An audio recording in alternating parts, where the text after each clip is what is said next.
Once we bring about a change of consciousness in ourselves to where we understand that our heritage is spiritual, God is our creator, our creative principle, and our qualities and quantities are derived from the spiritual source.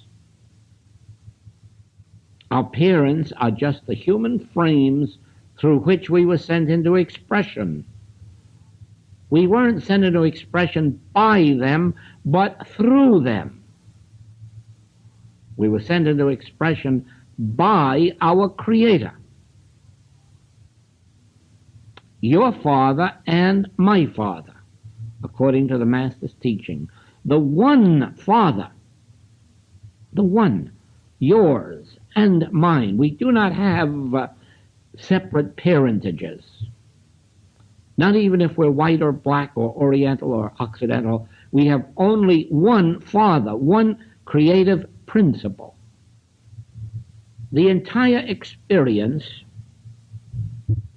of the movement from material consciousness to spiritual consciousness is a remolding of consciousness. Again, in mystical language, you must die daily. You must be reborn of the Spirit. Now, actually, you do not die daily. All you do is let the untruths that you have accepted, the myths that you have accepted, you let those die out of your consciousness.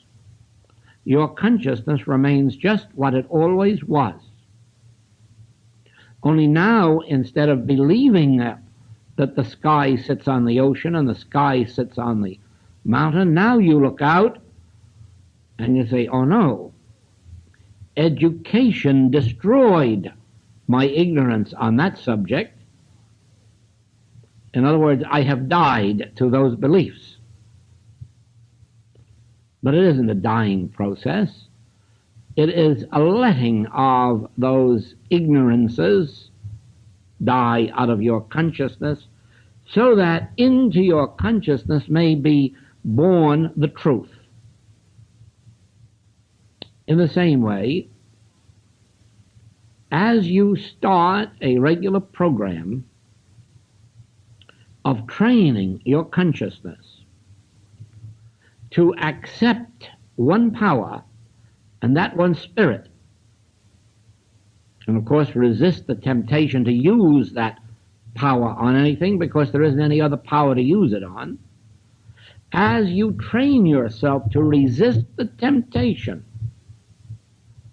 to use that spiritual power, you are not dying, you are not being reborn.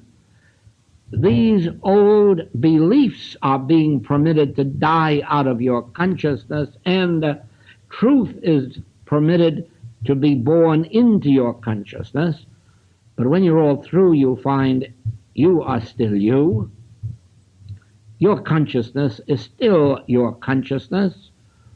Only now you are devoid of some of your ignorances, and you are fulfilled with some truth.